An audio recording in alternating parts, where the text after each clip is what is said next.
आपल्या career orbit अकॅडमीमध्ये खूप खूप स्वागत आहे. जसं की तुम्ही आधी एक व्हिडिओ पाहिला असेल, त्यामध्ये आपण ऑप्शनल सोशिओलॉजी हा बेस्ट ऑप्शनल काय आहे, ह्या सगळ्या गोष्टी तुम्हाला सांगितल्या आणि माझा experience for the UPSC mains in the sociology, मला कधीच 250च्या खाली मार्क्स आले नाहीत सोशिओलॉजीमध्ये ते, आणि सोबत माझ्या ज्या कन्झिक्युटिव्ह मी यूजीसी नेट ऑलमोस्ट 96 पर्सेंटाईलच्या वरी एव्हरी टाईम पास केलेल्या आहेत, म्हणजे विच शोज माझे जे नॉलेज आहे सोशिओलॉजीचं त्या हिशोबाने आपण ह्या सगळ्या गोष्टी इथे पुढे चालवत आहोत आणि माझा जो एक्सपिरियन्स आहे in the UPSC regarding sociology, त्या हिशोबाने ह्या गोष्टी आपण काय करत चालवत आहोत. आजचं आपलं हे पहिलं ओरिएंटेशन सेशन आहे आणि या ओरिएंटेशन सेशनमध्ये आपण सोशिओलॉजीचा सिलेबस काय असणार आहे, बोथ इन द मराठी आणि इंग्लिश मीडियम पाहणार आहोत. हे वन स्टॉप सोल्युशन असणार आहे तुमच्यासाठी. तुम्हाला इतरत्र कुठेही जाण्याची गरज नाहीये. रिगार्डिंग सोशिओलॉजी हे जर तुम्ही कन्सेप्च्युअल क्लॅरिटीने व्यवस्थित मी सांगितल्याप्रमाणे आन्सर रायटिंगच्या सुद्धा सोशिओलॉजीमध्ये टेक्निक्स आहेत. त्याचे इंट्रो, बॉडी, कन्क्लुजन कसे लिहायचे याच्या सुद्धा टेक्निक्स आहेत. हे सगळं केल्यानंतर तुम्हाला ऑप्शनलसाठी इकडं कुणीकडे जाण्याची गरज नाही, एवढी गॅरंटी मी देते. आणि त्या हिशोबानेच आपण आज आपलं पहिलं ओरिएंटेशन सेशन घेतोय in the sociology on the career orbit academy app. Okay, तर आपण चालू करूयात ऑप्शनल बाय मायसेल्फ. माझं नाव प्रियंका आहे, तुम्हाला माहितीच असेल आतापर्यंत.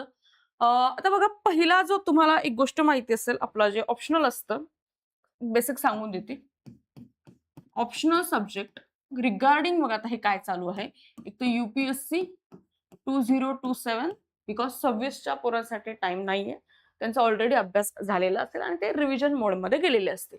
एक तर एमपीएससी 2026 त्यांच्यासाठी आहे का, यस, 4 महिन्याचा टाइम आहे, म्हणून they can handle this batch. आणि एमपीएससी ही राज्यसेवा, सर्कल येऊ करे मी उलट कशाला रीती मी, यूपीएससी 2027, एमपीएससी 2027, आणि इफ ज्याचा कोणाचा ऑप्शनल कंप्लीट नसेल असे विद्यार्थी 2026 चे सुद्धा ही बॅच काय करू शकतात, एक विचार करू शकतात त्याचा.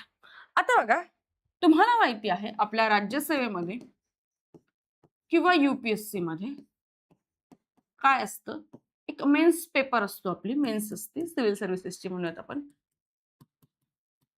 मेन्स असते. या मेन्स मध्ये आपल्याला ऑप्शनल निवडावा लागतो.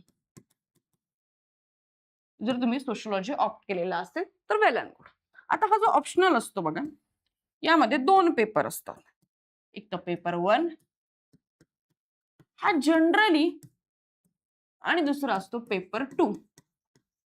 ओके, पेपर 1 हा in general socio as a सब्जेक्टच्या रिलेटेड असतो. सोशो ॲज अ सब्जेक्ट, मग तो इव्हॉल्व कसा झाला, मग स्ट्रॅटिफिकेशन काय असतं, कोणकोणते थिंकर्स असतात, सोसायटी इव्हॉल्व कशी होते, रिलिजन काय, फॅमिली काय आहे, पॉलिटिकल सिस्टीम काय, ह्या सगळ्या गोष्टी त्याच्यामध्ये पाहायला मिळतात. म्हणजे काय, इन जनरल सोशिओलॉजी जगामध्ये एक्झिस्ट करते ॲज अ डिसिप्लिन, ते आपल्याला काय करायचं असतं, पाहायचं असतं. नंतर आहे बघा पेपर 2, हा स्पेसिफिक आहे आणि हा असतो आपला इंडियन सोशिओलॉजी बद्दल. मग भारतामध्ये ट्रायबल सिस्टम, भारतामधले कास्ट सिस्टीम, भारतामधलं रिलिजन, भारतामधली फॅमिली सिस्टम, भारतामधलं पॉलिटिक्स, या गोष्टी याच्यामध्ये आपण काय करतो, पाहत असतो. आणि जनरली भारतामध्ये म्हणल्यावर आपण भारताचे इंडियन थिंकर्स यामध्ये काय करत असतो, आपण पाहत असतो. मग ते आपल्या जीएस घुरे पासून चालू होतात, ते लुई डुमोंट असतील, नंतर सध्या आपले योगेंद्र सिंग असतील, वाय सिंग असतील, आंद्रे बेते असतील, ज्यांचं रिसेंटली डेथ झाली, ते असे वेगवेगळे थिंकर्स आपण काय, दीपांकर गुप्ता झाले असतील, हे सगळे गोष्ट आपण याच्यामध्ये काय करत असतो, पाहत असतो. आता ह्या गोष्टी आपल्याला काय करायच्या, पाहायच्या आहेत आणि पुढे जायचं आहे. ओके, तर व्यवस्थित समजून घ्या सिलेबस काय आहे. सिलेबस झाल्यानंतर पेपरचा पॅटर्न काय असतो हे आपण उद्याच्या ओरिएंटेशन सेक्शन मध्ये काय करूयात, पाहूयात. पण आज सिलेबस काय आहे ते खूप महत्वाचं आहे. अजून एकदा सांगते, लेक्चर्स हे बायलिंग्वल असतील बघा, इंग्लिश प्लस मराठी दोघं भाषेमध्ये तुमचे काय असतील, लेक्चर्स असतील. दोघं भाषेमध्ये तुम्हाला नोट्स प्रोव्हाइड केल्या जातील. आलेले पीवायक्यू सुद्धा इथे माझ्याकडून मी कशी लिहायचे, काय लिहायचे, त्या टॉपिकवरचे तुम्हाला सांगेल, त्याची काळजी तुम्ही करायची नाही. इन एव्हरी लेक्चर 2 ते 3 पीवायक्यू आपले कव्हर होतील, म्हणून काळजी करण्याची गरज नाही. It will be one stop solution for you. आता ते कसं, चला बघूयात. ओके, आता बघा पहिला पेपर 2 असतात, त्यातला पेपर 1 हा काय, आपल्या पेपरचं नाव काय, समाजशास्त्राची मूलतत्व, फंडामेंटल्स ऑफ द सोशियोलॉजी. यामध्ये एकूण 10 टॉपिक आहेत. 1 2 3 4 5 6 7 8 9 10 असे 10 चॅप्टर्स आहेत, कन्सिडर करा. आणि प्रत्येक चॅप्टर मध्ये in and average 3 sub topic आहेत, एवढं लक्षात ठेवा. म्हणजे पेपर 1 मध्ये किती सब टॉपिक, किती टॉपिक येतील आपल्याला, 30 ते 32 सब टॉपिक आहेत आपल्याला येतील, बस एवढेच आहेत. दुसरे ऑप्शनल पाहिले तर तिथे 50 50 60 60 सब टॉपिक येतात, त्याच्या कम्पॅरेटिव्हली अर्धेच आहेत. मग काय करायचं आपल्याला, सोपं आहे एक गोष्ट. ओके, आता बघा पहिला आहे जो टॉपिक आहे तुमचा किंवा पहिला चॅप्टर आहे, त्याला आपण काय म्हणतो, समाजशास्त्र एक ज्ञान शाखा. ओके, समाजशास्त्र एक ज्ञान शाखा. यामध्ये आपल्याला काय पाहायचंय, पहिला जो टॉपिक आहे ए, युरोप मधली आधुनिकता, सामाजिक बदल आणि समाजशास्त्राचा उदय. इन जनरल सोशियोलॉजीचा उदय कसा झाला, यासाठी कोणकोणते घटक रिस्पॉन्सिबल होते ते आपल्याला पाहायचंय. मग युरोप मधली जी एनलायटनमेंट होती, जे इंडस्ट्रियल रिव्हॉल्युशन होतं, नंतर जी फ्रेंच रिव्हॉल्युशन झालं ते, नंतर तुमचं काय म्हणता येईल इंटेलेक्च्युअल रिव्हॉल्युशन झालं ते, त्यामुळे समाजशास्त्राचा उदय कसा झाला ते आपल्याला पाहायचंय. इथे आपल्याला रिव्होल्युशनमुळे उदय झाला हेही पाहायचंय. आणि एक त्याला एक सब टॉपिक असतो काउंटर रिव्होल्युशनरी, म्हणजे जे पहिली एक्झिस्टिंग सिस्टम होती त्यांनी सुद्धा सपोर्ट केलेला आहे आणि त्यामुळे सुद्धा समाजशास्त्राचा उदय झाला. मग समाजशास्त्राचा उदय ही डिबेट आहे तुमच्या काय म्हणतात, एनलायटनमेंट थिंकर आणि काउंटर एनलायटनमेंट थिंकरची. ते कसं, यावर प्रश्न सुद्धा आलेला आहे, तो आपल्याला काय करायचा आहे, पाहायचा असतो. मग पहिला टॉपिक काय आहे, युरोपमधील आधुनिकता, जी की स्टार्ट झाली होती एनलायटनमेंट पिरियड सोबत, म्हणजे प्रबोधन काळासोबत. नंतर फ्रेंच राज्यक्रांती, औद्योगिक क्रांती, यामुळे युरोपमध्ये आमूलाग्र बदल घडून आले आणि त्यामुळे समाजामध्ये कॅओस तयार झाला. त्या कॅओस सॉल्व्ह करण्यासाठी किंवा ते समजण्यासाठी समाजशास्त्र ऍज अ डिसिप्लिनची काय झाली, निर्मिती झाली. ओके, आता बघा इंग्लिशमध्ये ही काय प्रकार आहे एकदा समजून घेऊया. Emergence of the sociology. Okay, sociology the discipline हा आपला एक पहिला टॉपिक आहे. आणि यामध्ये modernity and social change in the Europe and the emergence of sociology. युरोपमध्ये आधुनिकता आली आणि त्यामुळे कसा समाजामध्ये बदल झाला हे आपल्याला पाहायचंय. नंतर बघा दुसरा टॉपिक आहे आपला, दुसरा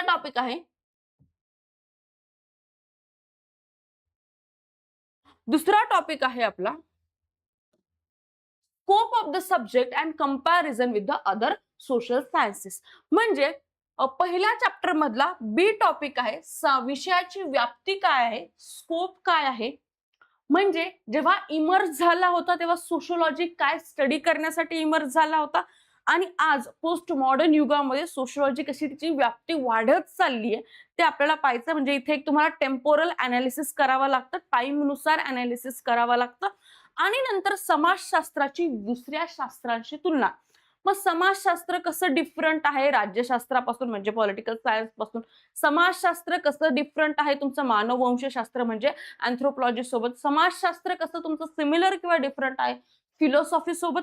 समाजशास्त्र कसं तुमचं सिमिलर किंवा डिफरंट आहे काय म्हणता येईल त्याचं हिस्ट्री सोबत. ह्या सगळ्या गोष्टी याच्यामध्ये काय करायच्या आपल्याला पाहायच्या आहेत. अगेन एक प्रश्न फिक्स असतो, कंपॅरिझन ऑफ द समाजशास्त्र with the other different sciences. एक प्रश्न काय असतो आपला फिक्स असतो. इतिहास, अर्थशास्त्र सांगायचं राहिलं माझं. अर्थशास्त्र, नंतर राज्यशास्त्र, मानववंशशास्त्र म्हणजे अँथ्रोपॉलॉजी, आणि नंतर तुमचं काय फिलॉसॉफी, या सगळ्यांची आपण त्याची एक कंपॅरिझन करत असतो. हा काय झाला टॉपिक 1 पेपर 1 पेपर 1 मधला टॉपिक 2 बी. ओके, नंतर येतं बघा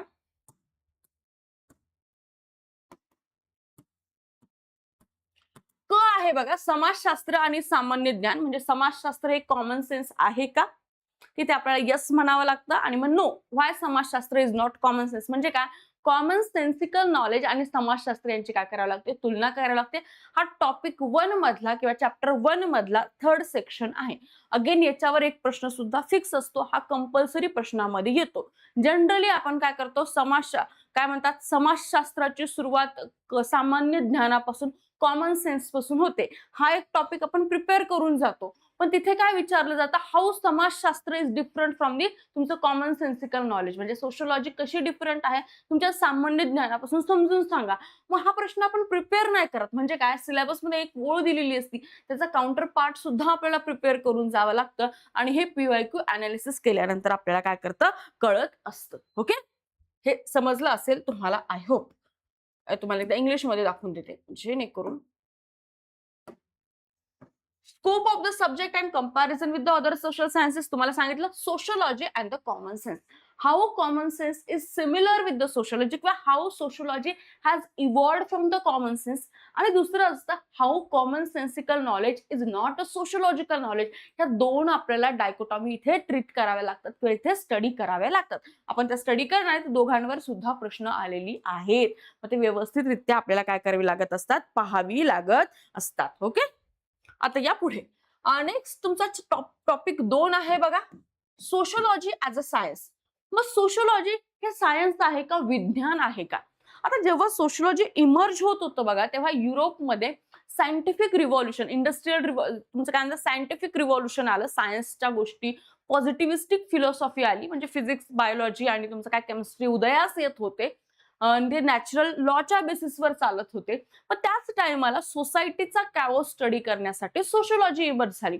पण तेव्हाचे जे थिंकर होते, मग ऑगस्ट कॉम्ट असेल, हर्बर्ट स्पेन्सर असेल, तुमचे काय म्हणतात डर्खाइम असेल, काही अंशापर्यंत कार्ल मार्क्स असेल, कार्ल मार्क्स वॉज अ पॉझिटिव्हिस्ट, काही अंशापर्यंत. तर हे सगळे इन्फ्लुएन्स होते कशामुळे, जे समाजामध्ये नॅचरल लॉच्या नुसार ते काय होते, इन्फ्लुएन्स होते. म्हणजे समाजामध्ये जे लॉज एक्झिस्ट करतात ते लॉ समाज स्टडी करण्यासाठी सुद्धा उपयुक्त पडते. मग इथून सुरुवात झाली की जर आपण समाज स्टडी करतो तर जे लॉ नेचरमध्ये एक्झिस्ट करतात ते समाजावर सुद्धा अप्लाय करायला पाहिजे. मग ही लोक स्टडी करायला लागली की समाजशास्त्र हे विज्ञान आहे का, मग सोशोलॉजी ऍज अ सायन्स. मग काहींचं म्हणणं yes sociology is a science. मग काही पुढे पोस्ट मॉडर्निस्ट थिंकर येतात, ते म्हणतात नाही sociology is not a science. त्यामध्ये मेजर रोल प्ले जर कोणी केला असेल तर हे वेबर पासून चालू होतं. नंतर वेगवेगळे थिंकर्स येतात. मग वेबर काय करतो, एक ब्रिज गॅप करतो सायन्स आणि नॉन सायन्स मध्ये. ब्रिजिंग गॅप आहे, कसं आहे ते वेबर शिकताना पाहूयात आपण. मग काय तर पोस्ट मॉडर्न थिंकर येतात, ते म्हणतात सायन्स बिन्स काय नाही, जे सगळं एक्झिस्ट करतंय ते आपल्याला सोशोलॉजीला स्टडी करण्यासाठी काय करावं लागतं, वापरावं लागतं. ही सगळी डिबेट आपल्याला तिथे काय करायची असते, शिकायची असते. याच्यामध्ये सायन्स काय आहे, पहिला तर science sociology as a science. पहिले सायन्स काय ते माहित असायला पाहिजे. मग सायंटिफिक मेथड काय आहे ते माहिती असायला पाहिजे. मग सायंटिफिक मेथडचे क्रिटिक्स काय ते आपल्याला माहिती असायला पाहिजे. मग पहिले sociology as a science study करण्यासाठी सायन्स काय हे माहिती करून घ्यावं लागतं. याच्यावर प्रश्न विचारलेले की येस प्रश्न विचारलेले आहेत. 10-10 मार्काला कंपल्सरी प्रश्नामध्ये प्रश्न विचारलेली आहेत. नंतर काय major theoretical stands of the research methodology. याच्यामध्ये क्वालिटेटिव्ह क्वांटिटेटिव्ह ह्या सगळ्या गोष्टी आपण पाहतो. याच्यामध्ये तुम्ही पॉझिटिव्हिस्ट फिलॉसॉफी पाहता, नॉन पॉझिटिव्हिस्ट पाहता, फेनोमेनॉलॉजी पाहता, मेथोडॉलॉजी पाहता, ह्या सगळ्या गोष्टी आपल्याला पाहाव्या लागतात. सिम्बॉलिक इंटरॅक्शनिझम पाहतात. हे सगळं आपल्याला काय करावं लागतं, पाहावं लागतं. याचे वेगवेगळे थिंकर्स आहेत, त्यांनी त्या थ्योरीज दिलेल्या आहेत, त्या थ्योरी आपल्याला शिकाव्या लागतात. नंतर काय पॉझिटिव्हिझम म्हणजे सायन्स, पॉझिटिव्हिझम म्हणजे सायन्स, 2 मिनिटांसाठी लक्षात ठेवा. पण त्याचे क्रिटिक्स काय आहेत, मग फॅक्ट काय असतात, व्हॅल्यू काय असते, ऑब्जेक्टिव्हिटी काय असते. मग फॅक्ट हे जनरली सायन्समध्ये असतात बघा. मग fact is a concept of science. Fact काय आहे, मग ऑब्जेक्टिव्हिटी काय असते, सब्जेक्टिव्हिटी काय असते, ते क्रिटिक्स काय असते, त्याच्यावर सुद्धा प्रश्न विचारलेत, आपल्याला प्रिपेअर करून जावं लागतं. मग बघा हे सगळं सायन्स सायन्स चाललं होतं. मग नॉन पॉझिटिव्हिस्ट मेथोडॉलॉजी काय, कारण यांना क्रिटिसाइज करत होते ना लोक. असं नसते, समाज आहे, सुई जनरस आहे, माणसांच्या विचारांचा, माणसांच्या इमोशनचा विचार केला पाहिजे. कल्मिनेशन ऑफ द माणसं इज इक्वल टू सोसायटी असते. मग इथे प्रत्येक इंडिव्हिज्युअलची ऍक्शन रिॲक्शन ही वेगळी असते, त्याच्या इमोशनवर डिटरमाइन करते. म्हणजे सायन्स सांगते ते काय एक बल्क सारखं आहे, आपण मॅटर नाहीये, ते सगळे क्रिटिसिझम चालू होतं. मग कोण आले, नॉन पॉझिटिव्हिस्ट लोक आले. मग हे नॉन पॉझिटिव्हिस्ट लोक काय करत होते, तर ते म्हणत होते की सायन्स सोशोलॉजी हे सायन्स नाहीये, इट इज अ ह्युमन, म्हणजे हे ह्युमॅनिटी टाईप सब्जेक्ट आहे. मग ते आपल्याला फेनॉमेनॉलॉजी, एथनोमेथोडॉलॉजी, सिम्बॉलिक इंटरॅक्शनिझम याच्यामध्ये ते पाहायला मिळतं. क्लिअर. आता एकदा मराठीवाल्यांसाठी आपण पाहूयात. समाजशास्त्र म्हणून विज्ञान. मग विज्ञान काय आहे, वैज्ञानिक पद्धत काय आहे आणि त्याची क्रिटिसिझम आपल्याला याच्यामध्ये पाहावं लागतं. नंतर प्रत्यक्षवाद, पॉझिटिव्हिझम म्हणजे प्रत्यक्षवाद. प्रत्यक्षवाद काय आहे, मग त्याची आपल्याला क्रिटिसिझम, त्याची समक्ष, मग त्याला प्रोपाउंड करणारे थिंकर्स कोण असतात ते पाहावे लागतात. नंतर काय फॅक्ट, व्हॅल्यू आणि ऑब्जेक्टिव्हिटी म्हणजे काय, तथ्य, मूल्य आणि वस्तुनिष्ठता काय आहे, याच्यावर प्रश्न 10-10 मार्काचे प्रश्न विचारले, ते काय आहे, ते कसे डिफर करतात ह्युमनच्या रिलेटेड आणि पॉझिटिव्हिस्ट फिलॉसॉफीच्या रिलेटेड, ह्या सगळ्या गोष्टी आपल्या याच्यामध्ये काय करायच्या, पाहायच्या आहेत. मी तुम्हाला सांगितलं मॅक्स वेबर हा काय करतो, एक फॅक्ट, व्हॅल्यू, मूल्य, तथ्य यांची संकल्पना देतो आणि तो पॉझिटिव्हिस्ट आणि नॉन पॉझिटिव्हिस्ट यांच्यामध्ये ब्रिज गॅप करण्याचा काय करतो, प्रयत्न करतो. जर्मन थिंकर होता मॅक्स वेबर. आपल्याला एक मोठ्या प्रमाणावर सुद्धा काय करायचं आहे, पाहायचा आहे. नंतर थर्ड टॉपिक येतो बघा, लोक करून जात नाहीत, का करत नाहीत मला माहित नाही, पण हे ना इतकं घाणेरडं टॉपिक आहे. म्हणजे आपल्याकडे कसं असतं माहिती का, 50 मार्काचे तुमचे कंपल्सरी प्रश्न येतो, 5 प्रश्न त्यामध्ये लिहायला लागतो, उद्या सांगते स्ट्रक्चर समजून. नंतर काय, 1 2 3 आणि 4 नंबरचा प्रश्न येतो. याच्यामध्ये 20 मार्काचा एक प्रश्न, 20 मार्काचा एक प्रश्न, 10 मार्काचा एक प्रश्न असतो.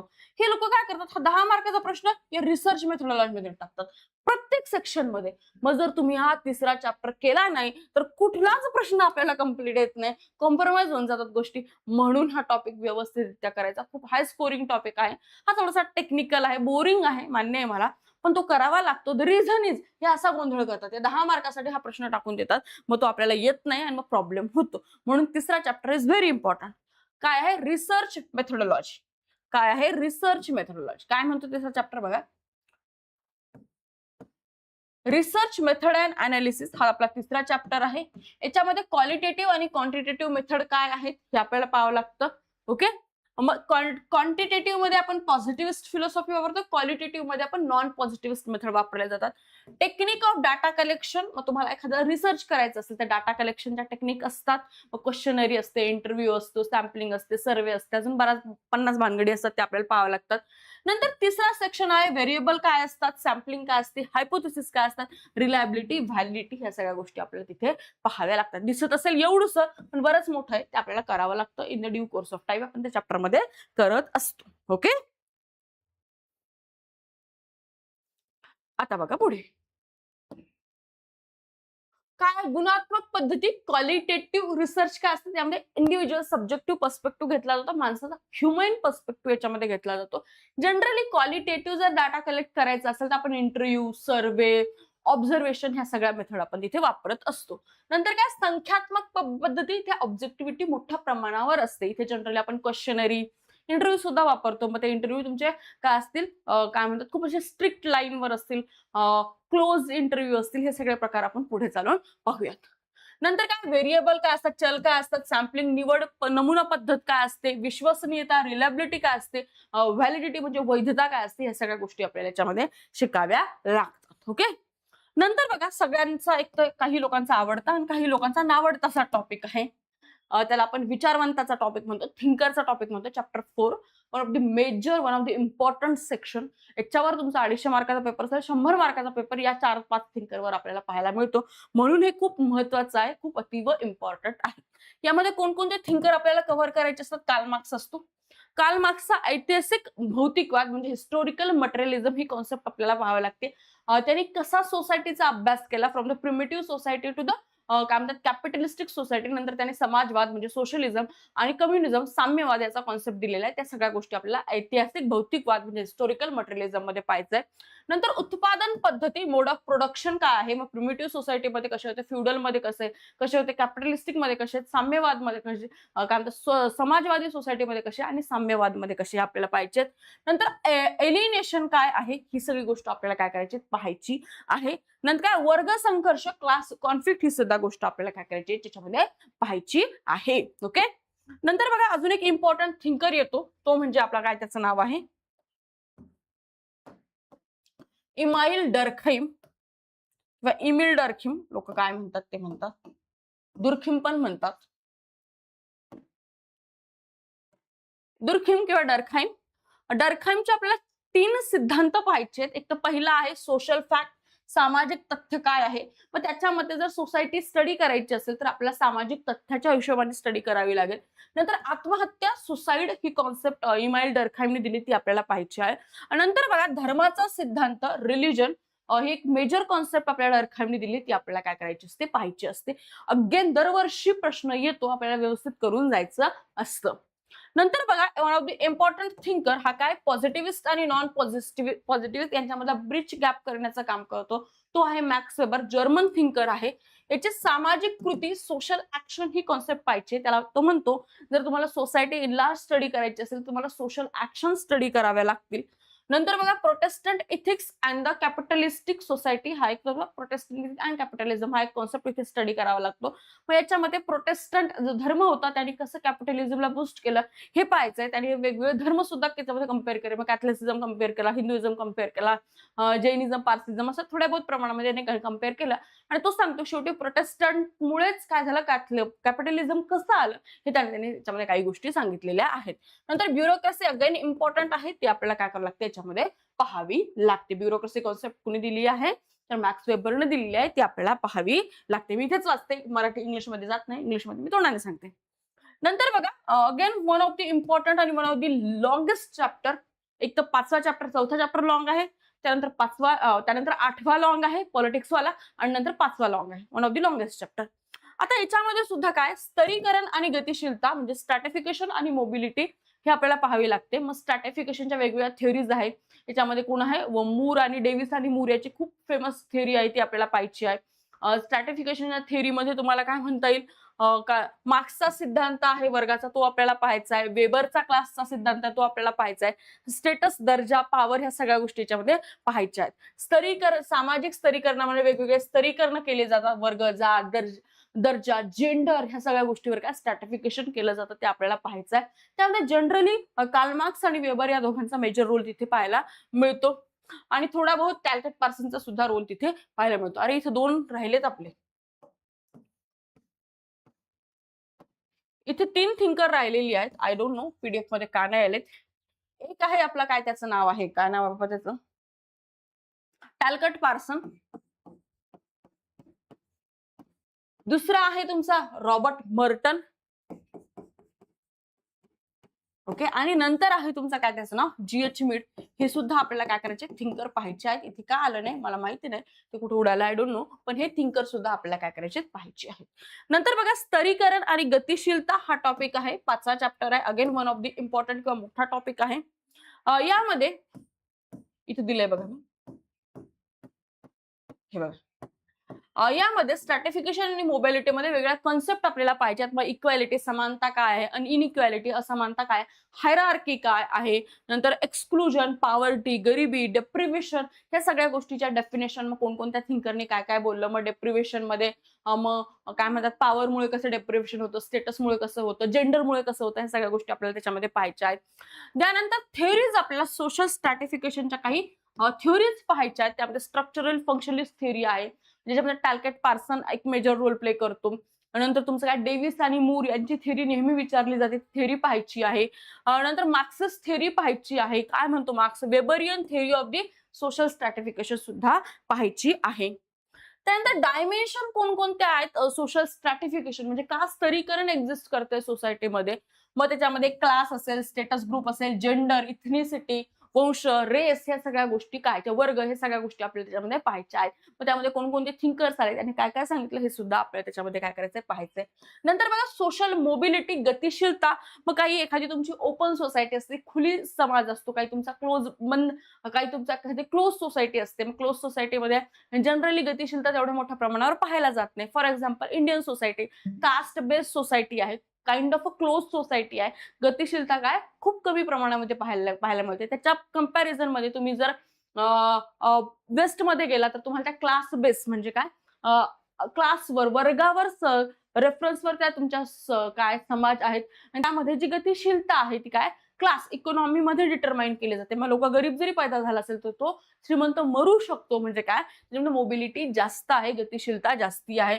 मग मोबिलिटीचे टाइप्स कोणते आहेत, त्याचे सोर्स काय आहेत आणि कॉज काय आहेत, ह्या सगळ्या गोष्टी आपल्याला काय करायच्या असतात, त्याच्यामध्ये पाहायच्या असतात. ओके, क्लिअर का सगळ्यांना. नंतर बघा वर्क अँड इकॉनॉमिक लाईफ, तुम्हाला तिथे सांगितलंय मी सगळं. बघा work and economic life, next topic 6वा.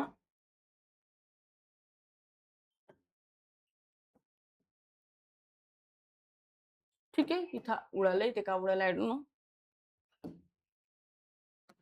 इथेच समजून सांगते. नेक्स्ट टॉपिक आहे वर्क अँड इकॉनॉमिक लाईफ. 6वा टॉपिक आहे. यामध्ये वर्कच्या वेगवेगळ्या सोसायटी पाहायच्यात, म्हणजे स्लेव्ह सोसायटी कशी होती, फ्युडल सोसायटी सामंतशाही समाज कसा होता, नंतर तुमचा काय इंडस्ट्रियल कॅपिटलिस्टिक सोसायटी म्हणजे भांडवलशाही समाज कसा होता, आणि यामध्ये एक वर्क कसं आहे, काम कसं आहे, त्या समाजाची रचना कशी आहे, त्याचे फीचर्स कसे आहेत ते आपल्याला पाहायचं आहे. त्यानंतर बघा formal informal organization of the work, informal ऑर्गनायझेशनचे फीचर काय, फॉर्मल ऑर्गनायझेशनचे फीचर काय. मग आजकाल आपण इनफॉर्मलायझेशन कडे का वाढत चाललेलो आहे, किंवा फॉर्मल ऑर्गनायझेशन मध्ये इनफॉर्मलचे ट्रेट कसे पाहायला मिळतात, ह्या सगळ्या गोष्टी त्याच्यामध्ये आपल्याला काय करायच्या आहेत, पाहायच्या आहेत. नंतर लेबर आणि सोसायटी ही सुद्धा गोष्ट काय पाहायची आहेत. मग याच्यामध्ये अगेन मार्क्सिस्ट थिअरी येते, फेमिनिस्ट थिअरी येतात, वेगवेगळ्या थिअरीज येतात आपल्याला त्याच्यामध्ये पाहायच्या आहेत. याच्यामध्ये सिल्विया वॉल्बी यांचा या फिमेल थिंकरचा रोल खूप मोठ्या प्रमाणावर येतो, ते आपल्याला पाहायचं असतं. नंतर बघा अगेन वन ऑफ दी काय म्हणता येईल त्याला larger topic is the politics आणि सोसायटी. पॉलिटिक्स आणि society again one of the larger असा टॉपिक आहे, मेजर टॉपिक आहे. खूप टाइम लागतो कव्हर करण्यासाठी, पण आपण कव्हर करूयात तो. याच्यामध्ये तुम्हाला सोशलॉजिकल थिअरी ऑफ पॉवर, पॉवरच्या वेगवेगळ्या थिअरी काय आहेत, वेगवेगळ्या संकल्पना काय आहेत ते पाहायचं. जनरली इथे मार्क्स, वेबर, फेमिनिस्ट थिंकर इथे पाहतो आपण, मार्क्सिस्ट थिंकर पाहतो, फंक्शनलिस्ट थिंकर इथे पाहत असतो, एक ऑलिगार्कीचा कॉन्सेप्ट असतो, ऑटोक्रसीचा कॉन्सेप्ट असतो, ह्या सगळ्या गोष्टी त्याच्यामध्ये आपण पाहत असतो. नंतर पॉवर इलाइट काय, सीडब्ल्यू मिल यांची पॉवर इलाइटची थिअरी आहे ती आपल्याला पाहिजे. फॉक्सेस काय असतात, लायन्स काय असतात, ह्या सगळ्या गोष्टी पाहिजे आहेत. नंतर ब्युरोक्रेसी काय आहे, ओके, नोकरशाही काय आहे, नोकरशाहीचा कॉन्सेप्ट कोणी दिलाय, मॅक्स वेबरने दिलाय. मॅक्स वेबरमध्ये डिटेल पाहतो आपण, इकडे त्यांना रिड्रॉ करावं लागतं, म्हणजे बघा पेपर 1 मध्येच रिपिटेशन आहे. ओके. नंतर प्रेशर ग्रुप काय असतात, पॉलिटिकल पार्टीज काय असतात, मग त्या कशा तुमचा रोल प्ले करतात, कसं रिप्रेझेंट करतात, ह्या सगळ्या गोष्टी आपल्याला पाहायच्या असतात. नंतर काही डेफिनेशन आहेत, नेशन काय आहे, स्टेट काय आहे. नेशन जनरली फिलिंग्सवर असतं, स्टेट एक डिमार्केटर बाउंड्री असते, गव्हर्नमेंट असते, सगळ्या कॉन्सेप्ट आपल्याला पाहावे लागतात. नंतर सिटिझनशिपचा कॉन्सेप्ट पाहावा लागतो. डेमोक्रेसी काय आहे, हाऊ इट हॅज बीन इव्हॉल्व्ड, मग याचे ट्रेट्स काय आहेत, फीचर काय आहेत, मग इथे लायन आणि फॉक्सेसचा रोल डेमोक्रेसी मध्ये कसा प्ले होतो, ह्या सगळ्या गोष्टी आपल्याला तिथे पाहिजे असतात. सिव्हिल सोसायटी आयडिओलॉजी काय आहेत, वेगवेगळ्या आयडिओलॉजी आणि लिडरशिप यांच्यामध्ये कसं साधर्म्य आढळतं. जर आयडिओलॉजी लेस जर तुमची मुवमेंट असेल तर ती कशी उकडून पडते, जसं की काल कॉक्रोच जनता पार्टी जे काही झालं ते काय आयडिओलॉजी विरहित ती काय होती, एक मुवमेंट होती, पण स्टॅटर डाऊन होतात अशा गोष्टी. मग याच्यामध्ये आपण त्या पाहू शकतो, इथून आपल्याला समजतं नेमकं चालू कसं आहे. नंतर प्रोटेस्ट, एजिटेशन, सोशल मुवमेंट काय असतं, कलेक्टिव्ह ऍक्शन काय असतं, रिव्होल्युशन काय असतं, किंवा एखादी मुवमेंट तुमची एखादा प्रोटेस्ट तुमचा रिव्होल्युशन मध्ये कसा कन्वर्ट होतो, त्यासाठी तुम्हाला एवढ्या मोठ्या स्टेजेस मधून जावं लागतं. कोणत्याही स्टेजला तुमची मुवमेंट काय होते, कोलॅप्स होऊ शकते. मग हे जायचं असेल तर कसं जावं लागतं, काय त्याचे पॅरामीटर्स आहेत, तुमचे काय म्हणतात, कोणी कोणी कोणकोणत्या थिंकर्सनी काय काय आयडिया दिल्यात, ह्या सगळ्या गोष्टी आपल्याला तिथे पाहाव्या लागतात. नंतर बघा one of the interesting topic that is a religion आणि सोसायटी, धर्म आणि समाज. यामध्ये वेगवेगळ्या थिअरीज ऑफ रिलिजन आहे. याच्यामध्ये जनरली फंक्शनलिस्ट थिअरी येते, एक मार्क्सिस्ट थिअरी येते, feminist theory of the religion येतात, अशा वेगवेगळ्या थिअरीज येतात. मग रिलिजनच्या कुठल्या प्रॅक्टिस आहे, अॅनिमिझम आहे बघा, अॅनिमा, मोनोइझम आहे, प्लुरलिझम आहे, सेक्ट काय आहेत, कल्ट काय, ह्या सगळ्या गोष्टी आपण याच्यामध्ये पाहत असतो. दरवर्षी प्रश्न येतो या टॉपिकवर. रिलिजन इन मॉडर्न सोसायटी, आज समाजामध्ये रिलिजन वाढत चाललंय, लोक सेक्युलर होत आहेत का, किंवा रिलिजियसचं रिवायवलिझम होतंय, मग ते रिवायवलिझम होतंय तर कोणत्या पॅटर्न मध्ये होतंय, ह्या सगळ्या गोष्टी आपल्याला याच्यामध्ये पाहायच्या असतात. रिलिजन आणि सायन्स एक मेजर डिबेट आहे. मग रिलिजन हे सायंटिफिक आहे का, किंवा रिलिजन आणि सायन्स यांच्यामध्ये काही साधर्म्य आहे का, किंवा रिलिजन आणि सायन्स हे एकमेकांना एकदम अपोजिट आहेत का, ह्या सगळ्या गोष्टी आपल्याला इथे काय करतात, पाहाव्या लागतात. सेक्युलरिझम पाहावं लागतं, काय आहे धर्मनिरपेक्षता ते पाहावी लागते. रिलिजनचं रिवायवलिझम होतंय का, त्याचं पुन्हा एकदा रिलिजन आपल्याला अनुभवायला मिळतोय का, मग तो मिळतोय तर कुठल्या प्रकारे तो मिळतोय. जसं की राईट विंग पार्टीचा उदय झालाय बघा ऑलमोस्ट जगामध्ये, ते काय रिलिजियस रिवायवलिझमचं कल्चर आहे, दुसरं काहीच नाही. नंतर बघा next topic again system of kinship, तुमचा कितवा आहे हा, 9वा टॉपिक आहे. यामध्ये फॅमिली काय, हाऊसहोल्ड काय, मॅरेज काय, ह्या संज्ञा पाहाव्या लागतात. मग फॅमिलीचे टाइप्स काय आहेत, मग लिनेज आणि डिसेंट काय आहे, मग तुमचा लिनेज एका स्पेसिफिक पर्सन करून येतो, मग डिसेंट काय, हे सगळ्या भानगडी आपल्याला पाहायला लागतात. मोरलेस सिमिलर कॉन्सेप्ट आहे, एक तुमचा जवळचा काय म्हणतात वंशज असतो, एक लांबचा वंशज असतो. ओके. नंतर पॅट्रियार्की आणि सेक्शुअल डिव्हिजन ऑफ लेबर हे खूप मेजर इम्पॉर्टंट टॉपिक आहे. याच्यामध्ये तुमचा अॅनोक्लेस, सिल्विया वॉल्वी यांचा रोल इथे प्ले होतो आणि तिथून या गोष्टी आपल्याला कळायला लागतात. मग काय म्हणतात त्या पॅट्रियार्की बद्दल, सेक्शुअल डिव्हिजन ऑफ लेबर बद्दल काय म्हणतात, मार्क्स थिंकर काय म्हणतात, ह्या सगळ्या गोष्टी आपल्याला इथे पाहायचंय. इंडियामध्ये आले तर लीला दुबे यांचा रोल इथे मेजर होतो. कंटेम्पररी ट्रेंड्स काय आहेत, मॅरेज कसं चेंज होतंय, फॅमिली कशी चेंज होते, सेक्शुअल डिव्हिजन ऑफ लेबर मध्ये कशा पद्धतीने त्या गोष्टी चेंज होतात, ह्या सगळ्या आपल्याला त्याच्यामध्ये पाहायच्या आहेत. नंतर बघा next and the 10th topic, one of the important topic that is the social change in modern society.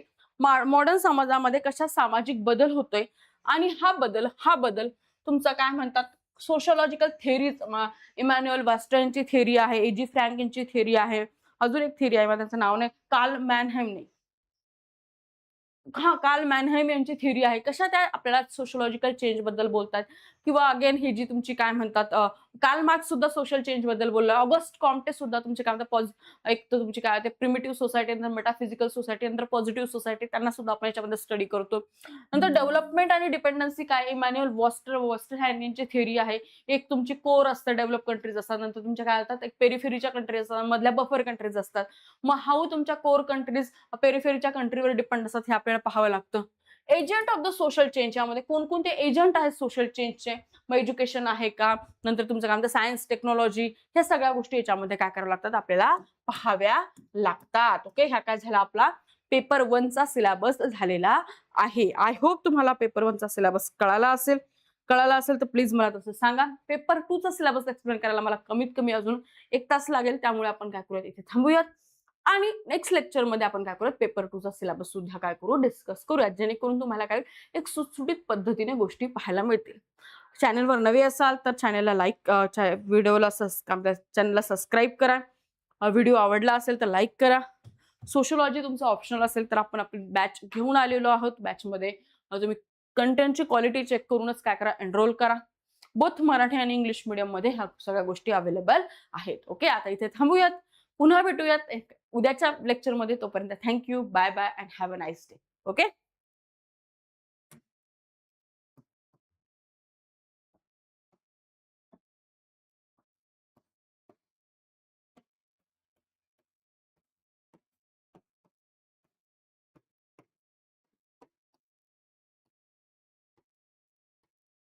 Bye bye.